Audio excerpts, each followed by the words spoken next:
I seen something today with the whole DDG thing. I seen the thing with the other brother that, like, I just seen a lot of men, like, voice what they don't like in their women nowadays, right? So, I ain't gonna lie, I got some deep thoughts on some things that I've been thinking of, and I'm not gonna give them all right now, but I want to give just a little high level on things, you know what I'm saying? Because you got to understand where we at in reality right now. And fellas, it's bad. It's really bad out there. Ladies, I know it's bad for y'all. Fellas, it's equally bad for us as well. When it comes to the mindset, the battle of the mindsets, right? The battle of men being in their feelings and women being in they proverbial career bag. You know what I'm saying? Because society is pushing specifically black men and women against each other to not actually want to be with each other, right? And everything in that's being curated and being narrated in, media, right, is every time that there's an issue between a man and a woman, especially young men and young women, because those are the future relationships that matter the most, right? It's making it seem like everything that a man does is toxic, and nothing a woman does is ever toxic, and it's always justified, and she's always the victim, right? And now this is dangerous for many goddamn reasons. And only in this country, in America, knowing that the media is not on your side, knowing that there has never been an agenda that has been pushed for the progression of black America, black culture, black family, black wealth, ever in the history of America, and especially not by these no good, weak ass blog sites. So when you find yourself in the opinion section, right, other known as the comment section, right, of these particular blogs, then, and you are in agreement, right, with the topic that's being led, then you are just somebody that has been felt victim to an agenda that has brainwashed you into thinking what you're doing is correct, right? And it's very dangerous, right? Because what I don't see anymore is like, and shout out to NDRE, shout out to Jill Scott, right? Because I'm seeing some of the older women actually getting tired of this shit, right? They're getting tired of it and they actually want to say something, right? And I don't see any, like where are the older women? What happened to y'all? Like, where are the elders that give wisdom? They made the older women feel guilty for ever speaking on it. And then anytime an older woman speak on it, they say, F y'all, y'all was being bashed by y'all men, y'all was being beat, y'all was being traumatized. Like, these are your mothers and aunties and grandmas. You understand me? And so the older women are getting shamed into silence, right? And then the younger women are taught to be shameless so they can do anything that they want to, right? And then when the younger men or men speak up, when they do say something, they're being shamed, right? Or being called suckers or sissies or feminized or insecure. Yet the opposite was just men need to speak up, men need to express themselves, they need to protect their woman. But how can a man protect his woman if she doesn't listen to him? It is not possible. I just want y'all to understand this. No man can protect a woman that doesn't listen to him. It's you listen, I need you to understand that can go to children, it can go to it can go to your brother, you can go to your sister, it can go to your mother, it goes to anybody. Right? You cannot protect anybody because it is a proactive thing. Right? And a part of a man protecting is also protecting his relationship. Not just the woman itself. It's the sanctity of the relationship that a man is working to protect. But nothing of the movement of today's time is about protecting sanctity of relationships. Right? Nothing is about that. And I seen a comment or a post by a therapist, and his therapist was writing that women are taught to go chase these fairy tale Disney wedding, right, fairy tale endings, but they're not taught about conflict resolution, right? They're not taught emotional intelligence. They're not taught how to actually deal with real life. So they want the fairy tale, but they don't actually equip with the skills, talents, right, to deal with the reality. No, men protect women and kids not just from other men, but from other children and other women as well. Somebody said men protect women from other men and protect women and children from other men. No, it's from other women and children as well. It's from the world. right? Because the most dangerous thing, and we're not talking about just physical protection, is like, there's not that many times in a man's life he has to physically protect his woman, right? Like, that's crazy if you're in that kind of situation where I got to constantly physically protect you. What it is it's the mental and the spiritual protection. So when he sees his woman being mentally and spiritually breached, then that's when he's going to want to step in, right? So he like, wait a minute, they got your mind. Wait a minute, they got you doing stuff that I know is going to compromise you, right? And compromise us. So guess what? I'm going to say something. And you don't realize that that is protection. So somebody say, I don't see men protecting women. I see men hurting women. You around the wrong men, sweetheart. You need to really get away from that environment, because there are billions of men on this planet Earth and billions of women on this planet Earth, and all men ain't out here hurting women. That's crazy for you to say that, right? You see the women that are walking around unharmed. Any women that you see that are in their joy, women that you see are living happy lives and they have men in their lives, those men are protecting those women, right? So even to have this mindset, like, you know, like like you have to physically see some man jumping in front of a bullet in order for you to understand the reality of good men, right, that are doing what men are supposed to do, is a trauma-based response system that we have that is really messing us up. Like, that's crazy. Like, think about that. So it's like it's damaging, because I don't think we understand how much of our reality is just a trauma response, and we can't even see good. We will ignore all the bad, and we will live in the mind of the negative things that we have supposedly seen, or we will live in the reality of the media that showcases the negative things, right? And that becomes the reality, as if that is all that is happening. That's all that's happening. Nah, listen. We are both, at this point in time, men and women are both at fault for what happens next, right? There has to be accountability on both sides, right? Now, dealing with a woman that's in the industry is tough, because she's going to do things that you're naturally not going to like. She's going to do things that may compromise her soul, compromise her integrity, compromise her relationship, compromise all of those things for what? Money and fame. Now, there's a term for when people do that, and it's called selling out. So men are not the only one who sell their souls and they sell out for a role in a job or opportunity. Women do it as well. But when you put it in the terms of getting the bag, then you make selling out cool, right? You make it redeemable. You make it okay, right? And then if anybody speaks on that, then you call them a hater, or you call them insecure, or you call them wrong. But they're selling out on both ends. And the problem is that the world can recognize when a man is doing something negative, or selling out, or being toxic, or being abusive, or being terrible. But the same accountability is not being given for when a woman does the exact same thing, but is justified instead. Somebody said selling your soul is not real. That's only something you must have sold your soul so many times you don't know no more. You know what I'm saying? This man done sold his soul, the masters to his soul, the residuals to his soul. What's your thoughts on that, on the situation? What was your other question? So what's your thoughts on that situation, though, with the DDG and Holly situation? I don't have too many specific on them. I think with the situation, I think that it's hard to say, because I haven't heard what she said. She haven't put out a response. Right. So behind the closed door, she could be in agreement with him.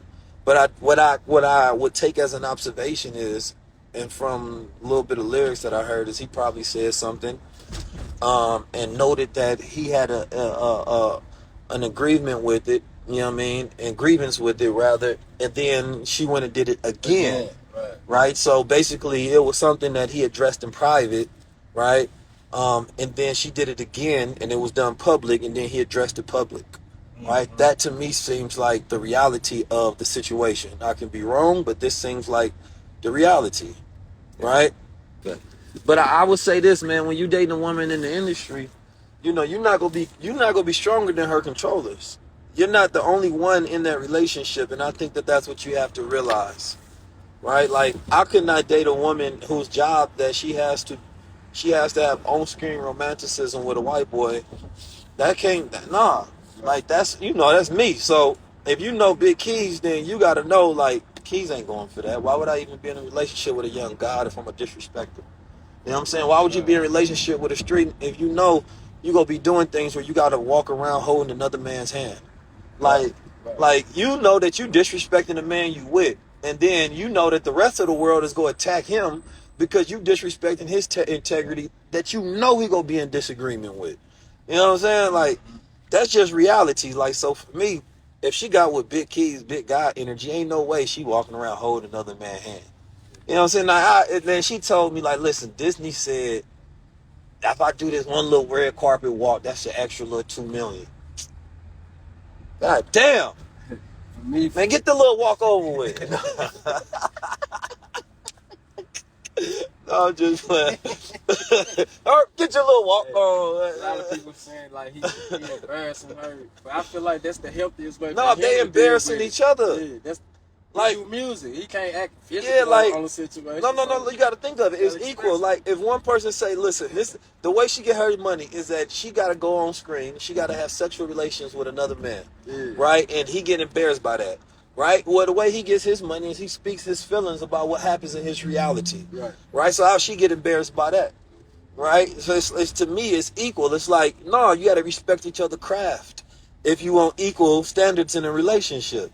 Like, yo, you gonna do something that embarrassed me, I might rap about it because I felt embarrassed. The same way an R&B singer would sing about it. Right? That's what they do. So it's like you can say that a person is embarrassing them, but they disrespecting each other in that situation. You know what I'm saying? It's like it is what it is. So, you know, for me, you know, it is what it like. It's just different. Like, you got to know what type of...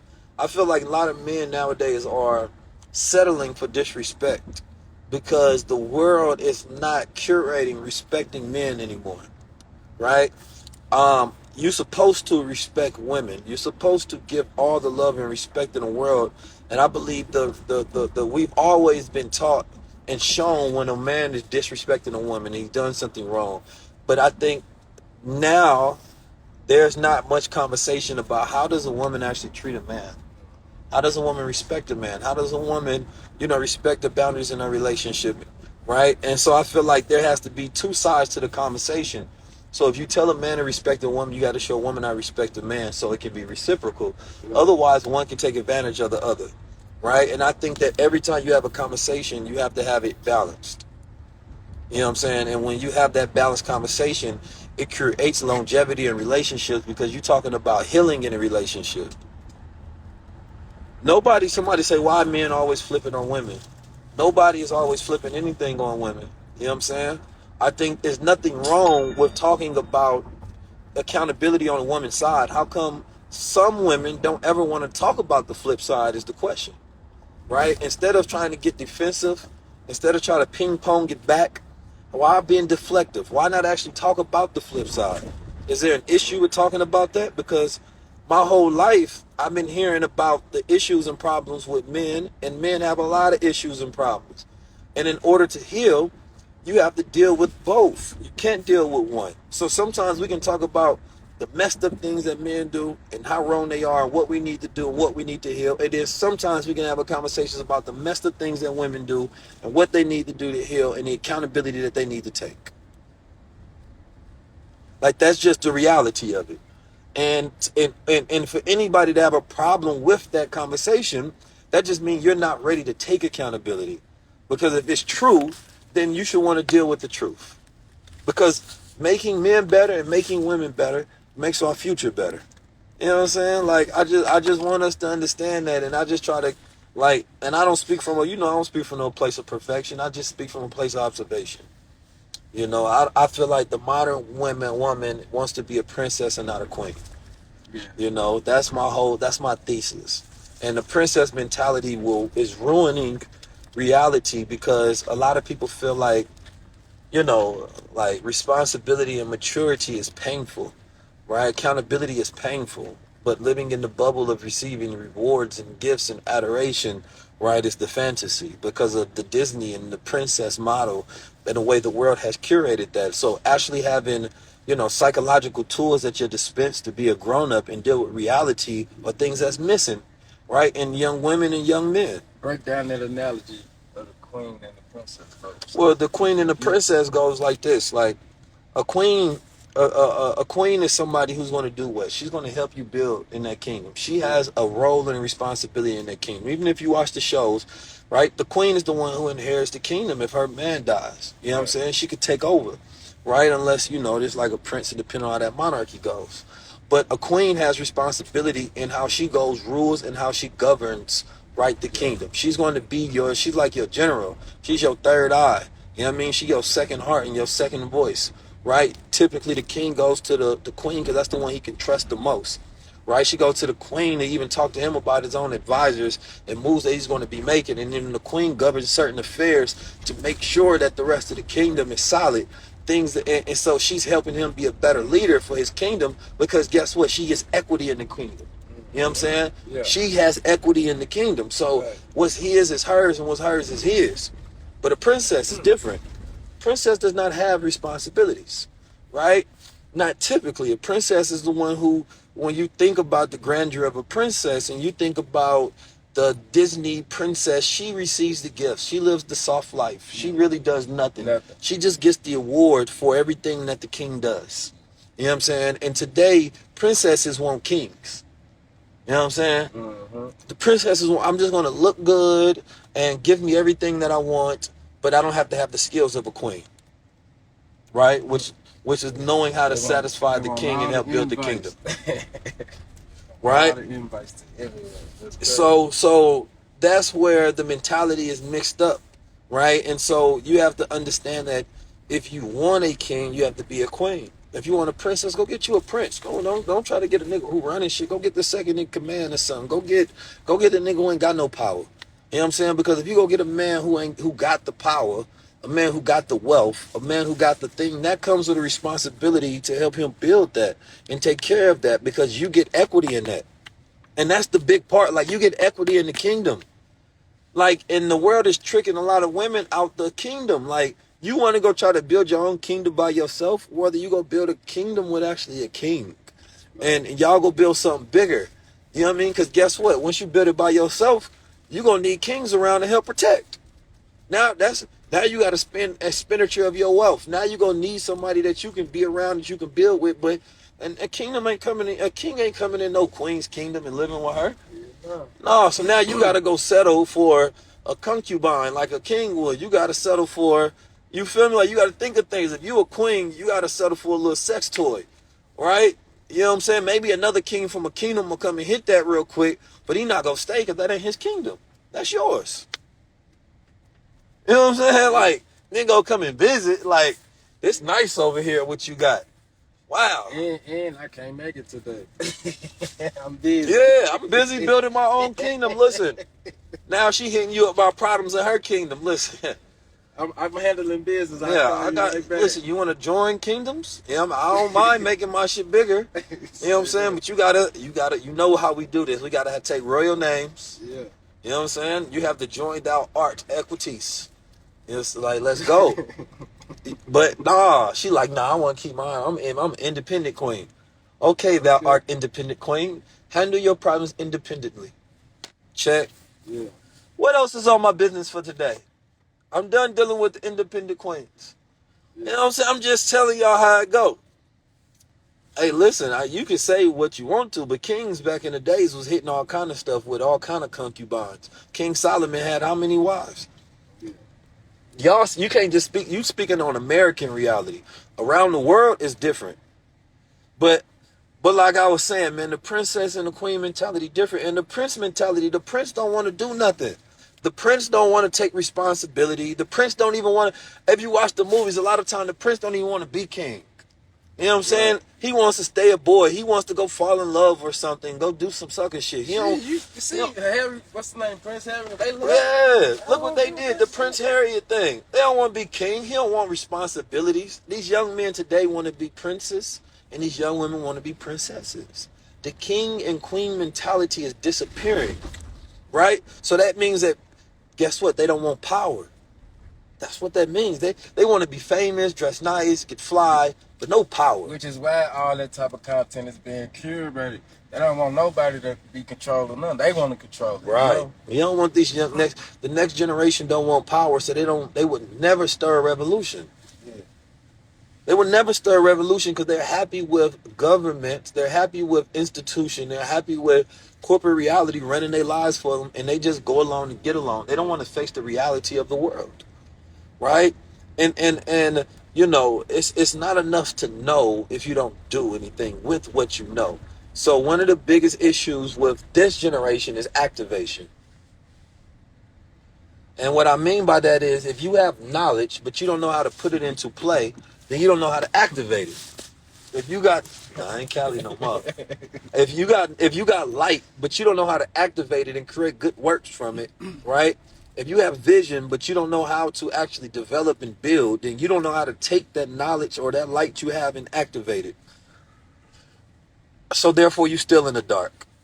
You're just like the man with knowledge that doesn't put it to work is just as ignorant as the man who has it who doesn't have it at all. That's what you have to understand because neither one of them would do anything. Just think about that. There's one man sitting next to another man. One man does nothing at all. He just does nothing all day long. Then right there next to that man is a man who knows it all but does nothing. Which one is any better? Just think about that. And so we think that knowledge is like this holy grail of it all. And we have a generation of people that just know everything and do nothing. Oh my God. I don't know what she was talking about, modern men, progressive women. I don't even want to get in that conversation right now because you know I got a lot to say on that. Yeah, But those be my 19-minute thought processes in between my travels. Yeah, man. oh Lord, are we married yet? No, not yet. Not Or yet. are we getting married? Inshallah. Okay, then we'll have that conversation once you are married, so we can Yeah. talk about modern men, progressive women. Because I'm gonna tell you now, once marriage happens, a lot of your shift just changes. Yeah. I was married, I'm divorced, and I'm single, and I love it. I'm 45 years old. I just love this place that I'm in. And for the first time at 45, I finally fell in love with myself. Mm. And that comes with experience, age, and then it kicks in with that wisdom. But that experience only happens over time. Yeah. It only happens over time. So I remember when I was in my 30s, man, I thought I knew it all. I said a lot about what I thought I knew. But sometimes I look back at some of my things I said in my 30s. I'm like, oh, look at my baby self. Right. You Right. know, look, man, I I was didn't even go I through was some having that same conversation yesterday. And what I think like women like you have a high level of queen knowledge, right? And part of the conversation that we was discussing about was like the princess versus the queen mentality. And there's not enough queen mindset being spread. You know what I'm saying? Like, and I think that that's what a lot of things are missing today. It's a lot of princess fantasy mentality being spread. Like we've seen NDRE and Jill Scott, you know, throw in some advice, you know, to this generation. And I think we need more of that because the overwhelming 90% of media today is coincided with this new progressive agenda, and people don't know how to filter out what's for them and what's not for them to have a successful future. And then that's the reality. I think yeah, we have to get out of fantasy world. You know what I'm saying? And once you can get out of fantasy world, then you have skills for reality. But most people only have skills for fantasy. yeah. What did Lauryn Hill say? She said, y'all rather want fantasy instead of reality. You And know? I think that's the biggest thing that I'm seeing today is just the fantasy generation. Yeah, and because we think that's it, but once a problem happens, we're ready to run away. Right. One of the number one things, and what the minister said when he was talking about him and Mother Khadijah, he said recently, he was like, y'all think, money. He was like, sisters, y'all want a man that got money and thinking that, and brothers, y'all thinking that you just need that to be able to have a woman in your life. And he was like, all you need is love. But see, the highest form of understanding is love. Mm. So in order for you to love someone, you have to get to a level of understanding. And a lot of times we lack understanding of self.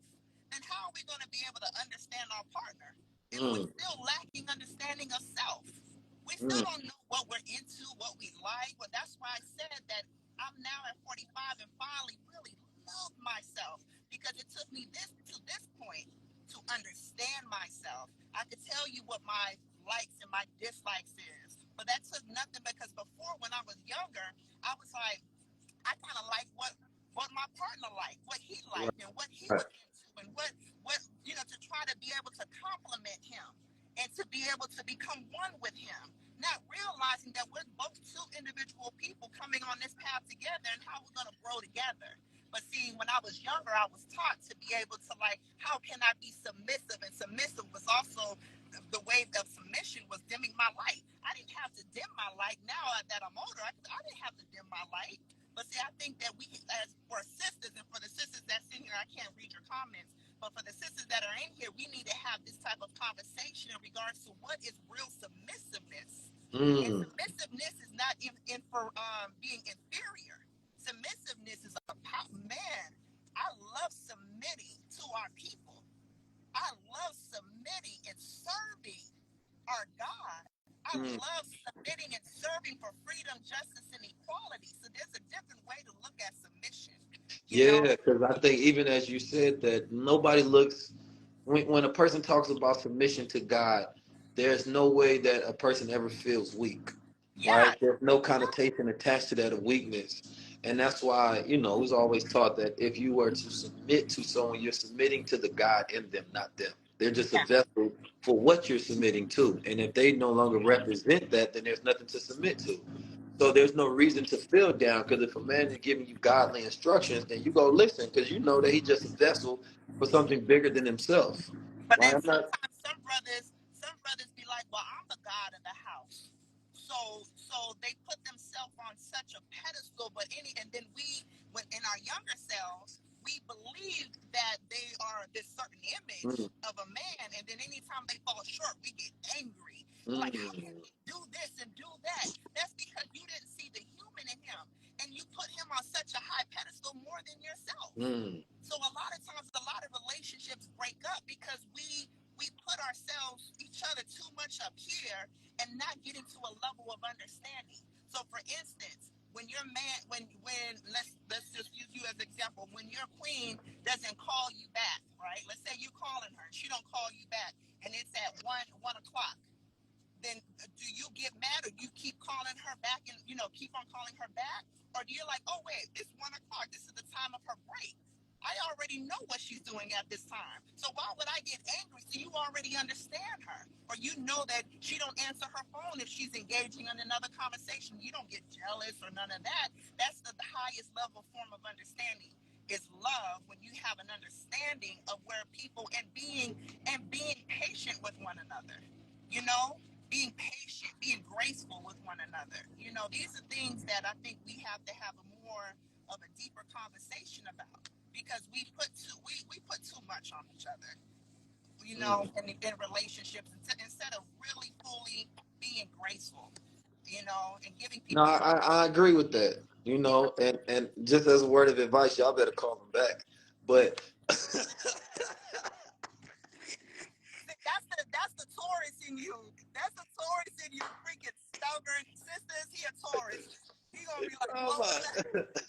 my, I just gotta give y'all a Taurus little can bit of love you. game.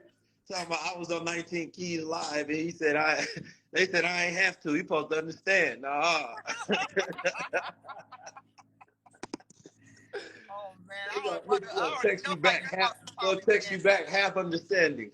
Your house is probably ran as like, nope, this is this and Nah, that and that. I'm not like. I'm You actually already know probably. how I'm a. militant you are. I'm a very understanding person though. Like Your your your I mother and father don't play. They're militant, yeah. so I already know you're But militant. I work to achieve understanding every day. Like I like that to me. Like I can't get past something if I don't understand it. You know what I mean? So like I have to, once I understand something, I can accept it. I have Yeah. no problem with things that I understand whatsoever. But if Yeah. I don't understand it, then I got a problem because it's like a wall in front of me. You know what I'm saying? But understanding is like breaking that wall and I see it halfway through. Right. So for me, as long as I understand, we good. You know what I mean? And it's not that hard for me to know a person or understand a person. People aren't that complicated. You know what I Yeah. mean? Especially if you are observant and you listen and you are working to understand. If you're not working to understand, then yeah, you're gonna have a problem. Right. Yeah. But I always want to understand everything, everybody around me, myself more than anything, because I want to know, Yeah. why am I tripping? Why do I feel a certain way? What made me react that way? And then recently I've been going deeper into the shadow zone and figuring out where did all those roots come from in the first place. Right? So it's like what you're conscious of and what you're unconscious of. And the unconscious things you can't do anything about because you're always working on the branches and never the roots. Yeah. Right? So, I would rather not, be a person that's just so zoned in on, hey, do this, do that, because that doesn't work. I haven't seen that work, Yeah. right? And I know that, the toughest men, the most militant men on the planet Earth, that don't work for them in their household. You know what I Yeah. mean? So that's not my operation of thought. Like I actually do, like, love is love. I'm a lover and a fighter. You know what I Yeah. mean? Not one or the other. I feel like, because if you go be a lover, then you got to fight for love. You know what I'm That's saying? right. So, and then if you gonna be a fighter, you have to have something to fight for, which should be what you love. Yeah. So I think both come hand in hand. Yeah. I love it. Well, we could build forever. Yeah, I I think know. That's I this think for high level, talking. man. We got I we think got to say this for like